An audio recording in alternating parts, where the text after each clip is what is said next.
ഹൈറിച്ച് തട്ടിപ്പ് കേസിൽ മുഖ്യപ്രതി KD പ്രതാപന് ജാമ്യം. കല്ലൂർ PMLA കോടതിയാണ് ജാമ്യം അനുവദിച്ചത്.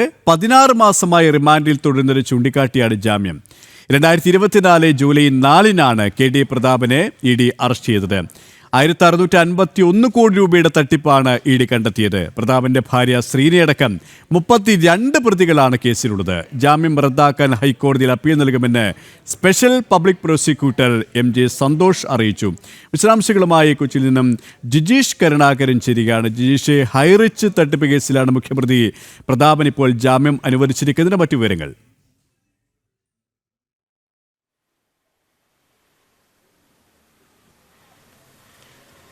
KP, കേരളത്തിൽ നടന്ന ഏറ്റവും വലിയ സാമ്പത്തിക തട്ടിപ്പുകളിൽ ഒന്ന് തന്നെയായിരുന്നു ഹൈറിച്ച്. 1651 കോടി രൂപയാണ് നിക്ഷേപകരിൽ നിന്ന് തട്ടിയെടുത്തത്. വലിയ ലാഭവിഹിതം ബിസിനസ്സിൽ വാഗ്ദാനം ചെയ്തുകൊണ്ടും ഓഹരി പങ്കാളിത്തവും അടക്കമുള്ള വാഗ്ദാനങ്ങൾ നൽകിക്കൊണ്ടായിരുന്നു ഇത്ര വലിയൊരു സാമ്പത്തിക തട്ടിപ്പ് നടത്തിയത്. 2024 ജൂലൈ 4-നാണ് KD പ്രതാപൻ ഈ കേസുമായി ബന്ധപ്പെട്ട് അറസ്റ്റിലാകുന്നത്. നേരിട്ട് അറസ്റ്റിലായിട്ടുള്ളത്, റിമാൻഡിലായത് പ്രതാപൻ മാത്രമായിരുന്നു. എന്നാൽ ഈ കേസിൽ ആകെ 32ഓളം പ്രതികളാണുള്ളത്. ഇതിൻ്റെ പ്രൊമോട്ടർമാരടക്കം ഇത്തരത്തിൽ ആളുകളെ ചേർക്കാൻ വേണ്ടി, അവരെ ആകർഷിക്കുന്നതിന് വേണ്ടി പലവിധ വാഗ്ദാനങ്ങൾ നൽകിയ പ്രൊമോട്ടർമാരടക്കമുള്ള ആളുകളെയായിരുന്നു ഈ കേസിൽ ഉൾപ്പെടുത്തിയിരുന്നത്. മാത്രമല്ല, ഇതുമായി ബന്ധപ്പെട്ടുകൊണ്ട് കൂടുതൽ ശക്തമായ നടപടികളിലേക്ക് അന്വേഷണ സംഘം കടന്നിരുന്നു. അതിൻ്റെ ഭാഗമായി പ്രതികളുടെ സ്വത്തുവകകൾ കണ്ടുകെട്ടി.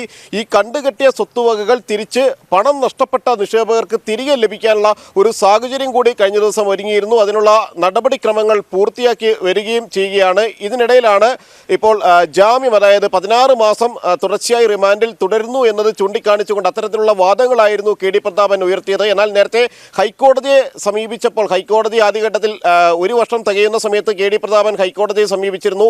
അന്ന് KD പ്രതാപന് ജാമ്യം നിഷേധിക്കപ്പെട്ടു. വീണ്ടും കോടതിയെ സമീപിക്കുകയായിരുന്നു. PMLA കോടതിയെ തന്നെ സമീപിച്ചു. ഇതിനെതിരെ അപ്പീൽ നൽകുമെന്നാണ് പബ്ലിക് പ്രോസിക്യൂട്ടർ, സ്പെഷ്യൽ പബ്ലിക് പ്രോസിക്യൂട്ടറായ MJ സന്തോഷ് വ്യക്തമാക്കിയിട്ടുള്ളത്. ഈ കേസുമായി ബന്ധപ്പെട്ടുകൊണ്ട് എൻഫോഴ്സ്മെന്റ് ഡയറക്ടറേറ്റ് വ്യക്തമാക്കിയിരിക്കുന്നത് കൂടുതൽ ശക്തമായ നിയമ നടപടികളുമായി തുടരും. മാത്രമല്ല, ഇതിൽ അന്വേഷണം തുടരുകയാണ്. വലിയ വിപുലമായ തലങ്ങളുള്ള ഒരു തട്ടിപ്പാണ്. നിരവധി ആളുകളെ ഇനി ഈ കേസുമായി ബന്ധപ്പെട്ട് കൂടുതൽ കണ്ടെത്തേണ്ടതുണ്ട്. നിരവധി ആളുകൾക്ക് പണം നൽകിയിട്ടുണ്ട്. മാത്രമല്ല, തട്ടിപ്പിന് മറ്റു പല മാർഗങ്ങളും ഇവർ അവലംബിച്ചിരുന്നു. അത് സംബന്ധിച്ചെല്ലാം തന്നെ അന്വേഷണം നടക്കേണ്ടതുണ്ട്. ഈ ഒരു ഘട്ടത്തിൽ പ്രതിക്ക് ജാമ്യം ലഭിക്കുമ്പോൾ അത് നിക്ഷേപകരെ അടക്കം, ഇതുമായി ബന്ധപ്പെട്ട ആളുകളിലെ അടക്കം ഭീഷണിപ്പെടുത്താനോ അല്ലെങ്കിൽ അത്തരം സാധ്യതകളുണ്ട് എന്ന് തന്നെയാണ് അന്വേഷണ സംഘം, എൻഫോഴ്സ്മെന്റ് ഡയറക്ടറേറ്റ് വ്യക്തമാക്കുന്നത്. അതെല്ലാം ചൂണ്ടിക്കാണിച്ചുകൊണ്ടായിരിക്കും റിമാൻഡിൽ തുടരണം, അല്ലെങ്കിൽ ജാമ്യം അനുവദിക്കരുത് എന്ന ആവശ്യം പ്രധാനമായും എൻഫോഴ്സ്മെന്റ് ഡയറക്ടറേറ്റ് ഉയർത്തുക.